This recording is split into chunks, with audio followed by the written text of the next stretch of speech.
Shalom, selamat pagi sahabat Rehat yang terkasih. Selamat berjumpa lagi melalui Renungan Harian Toraya edisi Minggu 12 April 2026. Firman Tuhan menyapa kita pagi ini dari Kisah Para Rasul 2 ayat 14a dan ayat 22 sampai 32. Sebelum kita belajar firman Tuhan, mari kita berdoa.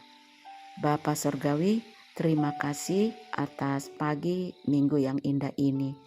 Kami bersyukur atas napas kehidupan dan kesehatan yang Engkau berikan.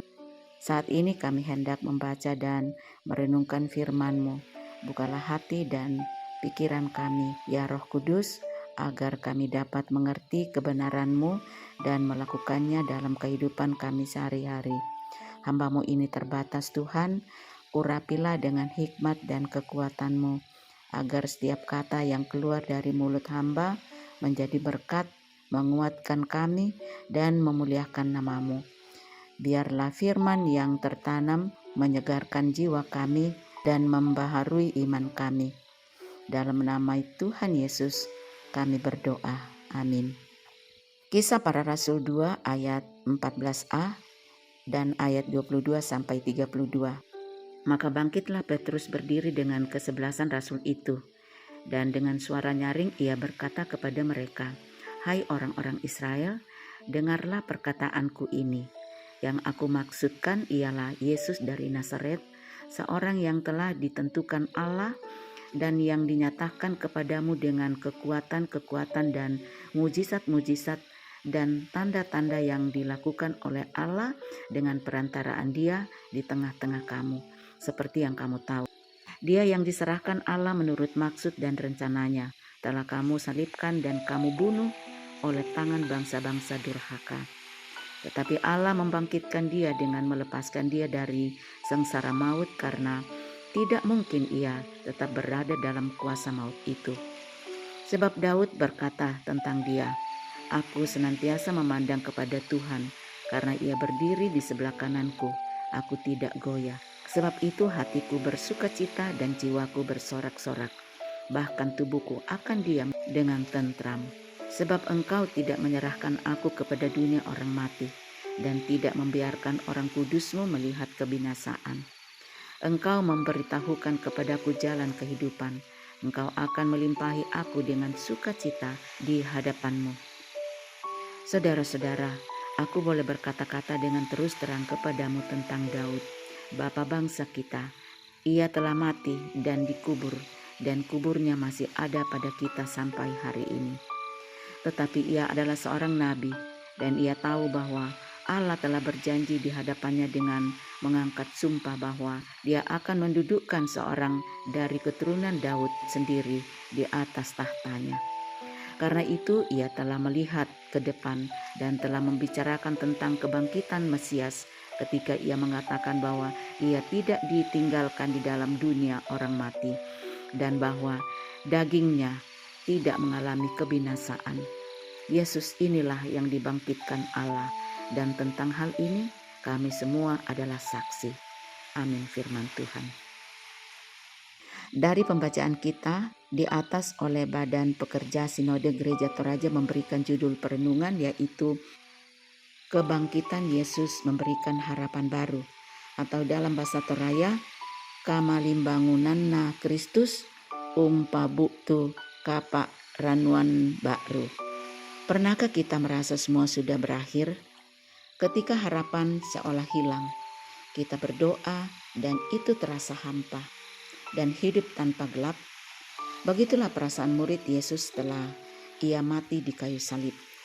Namun Allah menyatakan hal yang luar biasa, yaitu keselamatan melalui kebangkitan Yesus dari kematian. Saat semuanya tampak selesai, Allah justru memulai sesuatu yang baru. Ini bukti bahwa tidak ada keadaan yang terlalu gelap bagi Tuhan untuk menyalakan terangnya. Tidak ada kegelapan yang mampu menyembunyikan terang. Kisah ini ketika para murid yang tadinya takut, kini berubah menjadi saksi yang berani. Mereka tidak hanya mendengar kabar kebangkitan, tetapi melihat dan mengalaminya sendiri. Kuasa Roh Kudus membuat mereka berani bersaksi tentang Yesus yang hidup. Para murid yang melarikan diri ketika Yesus ditangkap kini tampil dengan penuh keberanian dan keyakinannya yang teguh. Kuasa kebangkitan Kristus memampukan mereka melakukan sesuatu di luar batas keberanian mereka. Secara khusus Petrus yang bahkan telah menyangkali Yesus kini berdiri memberi diri menjadi saksi bagi Kristus. Kita pun dipanggil untuk menjadi saksinya melalui perkataan dan perbuatan kita setiap hari dengan menyebarkan kasih, pengampunan, dan pengharapan dimanapun kita berada. Kebangkitan Yesus menunjukkan bahwa janji Allah selalu benar dan pasti digenapinya.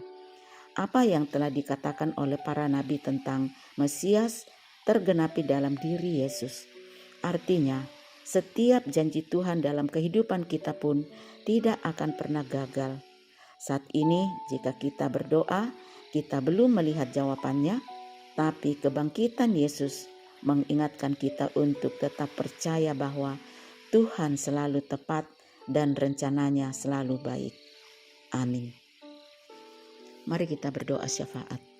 Bapa kami yang bertahta di dalam kerajaan surga, Allah yang hidup dan berdaulat, kami mengucapkan syukur atas firman-Mu hari ini.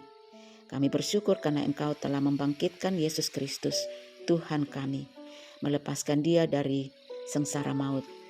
Kami bersaksi bahwa Yesus adalah Tuhan dan Kristus, Sang Penyelamat yang hidup.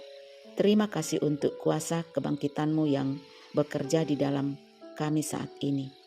Bapa yang sungguh baik, kami berdoa untuk seluruh jemaat-Mu di Tangerang. Biarlah kami senantiasa memandang kepada Tuhan, karena Engkau berdiri di sebelah kanan kami, sehingga kami tidak goyah.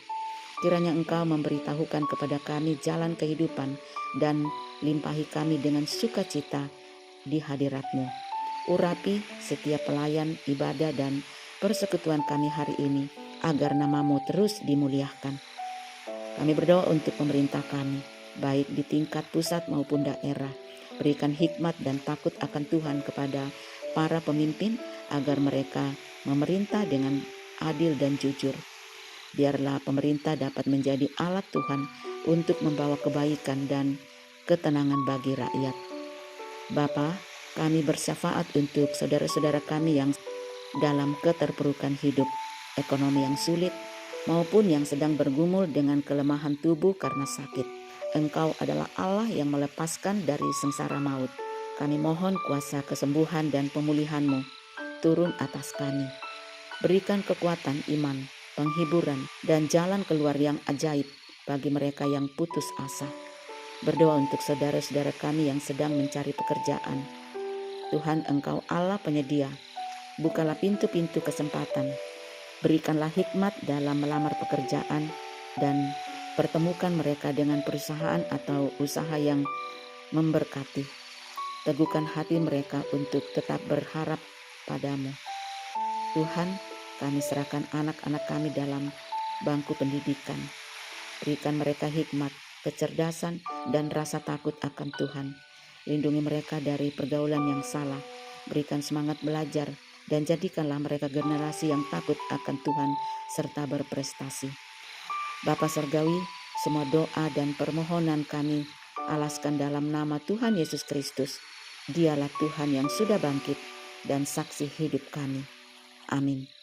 Demikian rehat kita hari ini. Selamat beribadah. Tuhan Yesus memberkati.